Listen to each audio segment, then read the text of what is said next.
Hello ਪਿਆਰੇ ਬੱਚਿਓ, ਚਲੋ ਜਾਣਦੇ ਹਾਂ ਹਵਾ ਪ੍ਰਦੂਸ਼ਣ ਦੇ ਬਾਰੇ ਵਿੱਚ। ਹਵਾ ਤੋਂ ਬਿਨਾਂ ਅਸੀਂ ਕੁਝ ਪਲ ਵੀ ਜਿਉਂਦੇ ਨਹੀਂ ਰਹਿ ਸਕਦੇ। ਸੋ ਇਸ ਤੋਂ ਸਾਨੂੰ ਪਤਾ ਲੱਗਦਾ ਹੈ ਕਿ ਸਵੱਛ ਹਵਾ ਸਾਡੇ ਲਈ ਕਿੰਨੀ ਜ਼ਿਆਦਾ ਮਹੱਤਵਪੂਰਨ ਹੈ। ਹਵਾ ਗੈਸਾਂ ਦਾ ਮਿਸ਼ਰਣ ਹੈ।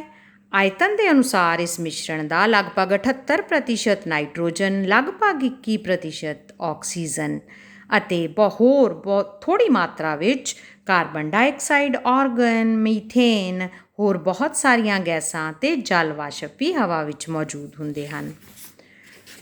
ਹਵਾ ਪ੍ਰਦੂਸ਼ਣ ਕੀ ਹੈ? ਜਦੋਂ ਕੁਝ ਅਜਿਹੇ ਪਦਾਰਥ ਜੋ ਬੇਲੋੜੇ ਹਨ, ਜੋ ਸਜੀਵ ਅਤੇ ਨਿਰਜੀਵ ਦੋਹਾਂ ਲਈ ਹੀ ਹਾਨੀਕਾਰਕ ਹਨ, ਇਹ ਹਵਾ ਵਿੱਚ ਸ਼ਾਮਿਲ ਹੋ ਜਾਂਦੇ ਹਨ ਤਾਂ ਅਸੀਂ ਕਹਿੰਦੇ ਹਾਂ ਕਿ ਹਵਾ ਪ੍ਰਦੂਸ਼ਣ ਹੋ ਗਿਆ ਹੈ।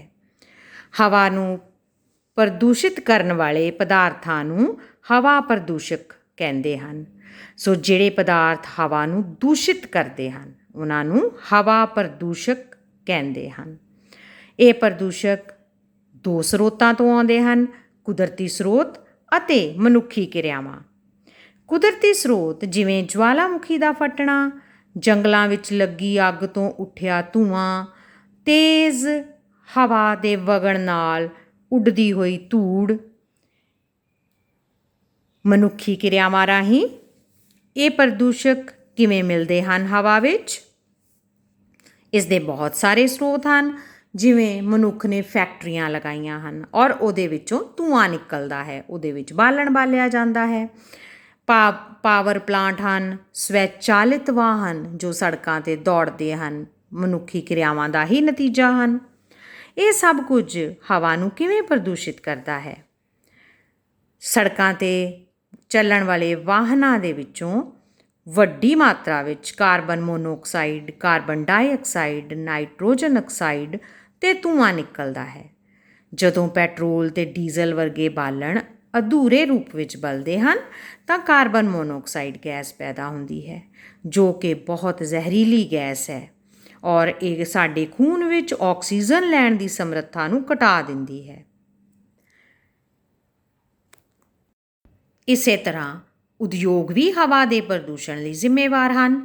ਪੈਟਰੋਲ ਸੁਧਾਈ ਕਾਰਖਾਨੇ ਸਲਫਰ ਡਾਈਆਕਸਾਈਡ ਅਤੇ ਨਾਈਟ੍ਰੋਜਨ ਡਾਈਆਕਸਾਈਡ ਵਰਗੀਆਂ ਗੈਸੀ ਪ੍ਰਦੂਸ਼ਕਾਂ ਨੂੰ ਹਵਾ ਵਿੱਚ ਰਲਾਉਂਦੇ ਹਨ। ਥਰਮਲ ਪਾਵਰ ਪਲਾਂਟਾਂ ਦੇ ਵਿੱਚ ਕੋਲੇ ਵਰਗੇ ਬਾਲਣ ਬਲਦੇ ਹਨ ਔਰ ਇਸ ਦੇ ਨਾਲ ਸਲਫਰ ਡਾਈਆਕਸਾਈਡ ਗੈਸ ਪੈਦਾ ਹੁੰਦੀ ਹੈ ਔਰ ਇਹ ਸਾਰੀਆਂ ਗੈਸਾਂ ਰਲ ਕੇ ਹਵਾ ਨੂੰ ਪ੍ਰਦੂਸ਼ਿਤ ਕਰਦੀਆਂ ਹਨ। ਇੱਕ ਹੋਰ ਤਰ੍ਹਾਂ ਦਾ ਪ੍ਰਦੂਸ਼ਕ ਹੈ ਕਲੋਰੋਫਲੋਰੋਕਾਰਬਨ।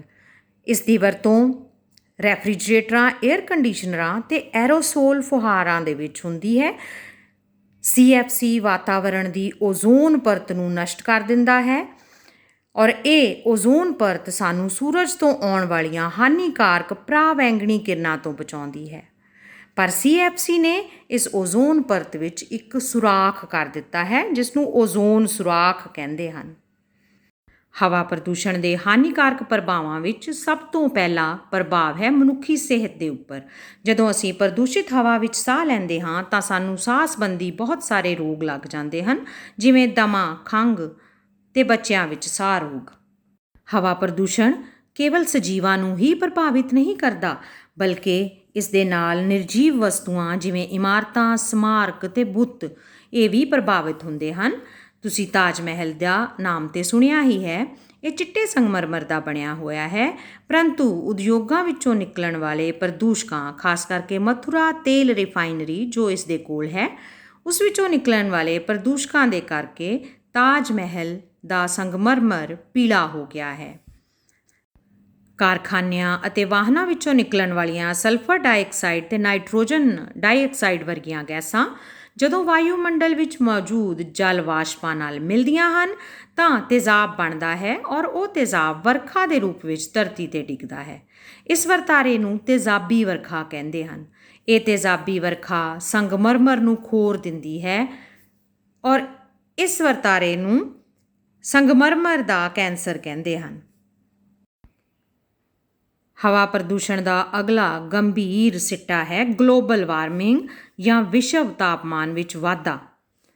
ਇਹ ਹਰਾ ਘਰ ਗੈਸਾਂ ਦੇ ਵਧਣ ਕਰਕੇ ਹੈ, ਕਿਉਂਕਿ ਹਵਾ ਪ੍ਰਦੂਸ਼ਣ ਦੇ ਕਾਰਨ ਹਵਾ ਦੇ ਵਿੱਚ ਹਰਾ ਘਰ ਗੈਸਾਂ ਕਾਰਬਨ ਡਾਈਆਕਸਾਈਡ, ਮੀਥੇਨ, ਨਾਈਟ੍ਰਸ ਆਕਸਾਈਡ ਆਦਿ ਵਿੱਚ ਵਾਧਾ ਹੋ ਜਾਂਦਾ ਹੈ। ਇਹ ਗੈਸਾਂ ਸੂਰਜ ਤੋਂ ਆਉਣ ਵਾਲੇ ਤਾਪ ਨੂੰ ਸੋਖਦੀਆਂ ਹਨ ਅਤੇ ਵਾਪਸ ਨਹੀਂ ਜਾਣ ਦਿੰਦੀਆਂ। ਗਲੋਬਲ ਵਾਰਮਿੰਗ ਦੇ ਕਾਰਨ ਸਮੁੰਦਰ ਤਲ ਵਿੱਚ ਬਹੁਤ ਹੈਰਾਨੀਜਨਕ ਵਾਧਾ ਹੋ ਰਿਹਾ ਹੈ ਔਰ ਕਈ ਥਾਵਾਂ 'ਤੇ ਕਈ ਇਲਾਕੇ ਪਾਣੀ ਨਾਲ ਭਰ ਚੁੱਕੇ ਹਨ। ਸੋ ਇਸ ਲਈ ਇਹ ਚਿੰਤਾ ਦਾ ਵਿਸ਼ਾ ਹੈ। ਹੁਣ ਗੱਲ ਕਰੀਏ ਕਿ ਕੀ ਅਸੀਂ ਹਵਾ ਪ੍ਰਦੂਸ਼ਣ ਨੂੰ ਘੱਟ ਨਹੀਂ ਕਰ ਸਕਦੇ, ਤਾਂ ਇਸ ਦਾ ਜਵਾਬ ਹੈ ਕਿ ਹਾਂ, ਬਿਲਕੁਲ ਅਸੀਂ ਹਵਾ ਪ੍ਰਦੂਸ਼ਣ ਨੂੰ ਘੱਟ ਕਰ ਸਕਦੇ ਹਾਂ। ਉਸ ਲਈ ਅਸੀਂ ਕੀ ਕਰ ਸਕਦੇ ਹਾਂ? ਨੰਬਰ 1, ਅਸੀਂ ਵੱਧ ਤੋਂ ਵੱਧ ਰੁੱਖ ਲਗਾਈਏ ਤਾਂ ਕਿ ਹਰਾ ਘਰ ਗੈਸਾਂ ਦਾ ਸੰਤੁਲਨ ਬਣ ਸਕੇ। ਨੰਬਰ 2, ਅਸੀਂ ਵਾਹਨਾਂ ਦਾ ਘੱਟ ਤੋਂ ਘੱਟ ਪ੍ਰਯੋਗ ਕਰੀਏ। ਨੰਬਰ 3, ਅਸੀਂ ਪਟਾਖਿਆਂ ਜਾਂ ਇਸ ਤਰ੍ਹਾਂ ਦੀਆਂ ਗੈਰ ਜ਼ਰੂਰੀ ਚੀਜ਼ਾਂ ਜੋ ਵਾਤਾਵਰਣ ਨੂੰ ਪ੍ਰਦੂਸ਼ਿਤ ਕਰਦੀਆਂ ਹਨ ਦੀ ਵਰਤੋਂ ਬਿਲਕੁਲ ਘਟਾ ਦਈਏ।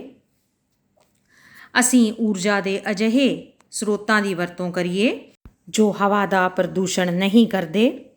ਅਸੀਂ ਸੁੱਕੇ ਪੱਤਿਆਂ ਆਦਿ ਨੂੰ ਜਲਾਉਣ ਦੀ ਬਜਾਏ ਉਸ ਤੋਂ ਕੰਪੋਸਟ ਤਿਆਰ ਕਰੀਏ ਔਰ ਵਾਤਾਵਰਣ ਦੀ ਸਾਂਭ ਸੰਭਾਲ ਦੇ ਬਾਰੇ ਅਸੀਂ ਆਪਣੇ ਆਲੇ ਦੁਆਲੇ ਦੇ ਲੋਕਾਂ ਨੂੰ ਜਾਗਰੂਕ ਕਰੀਏ।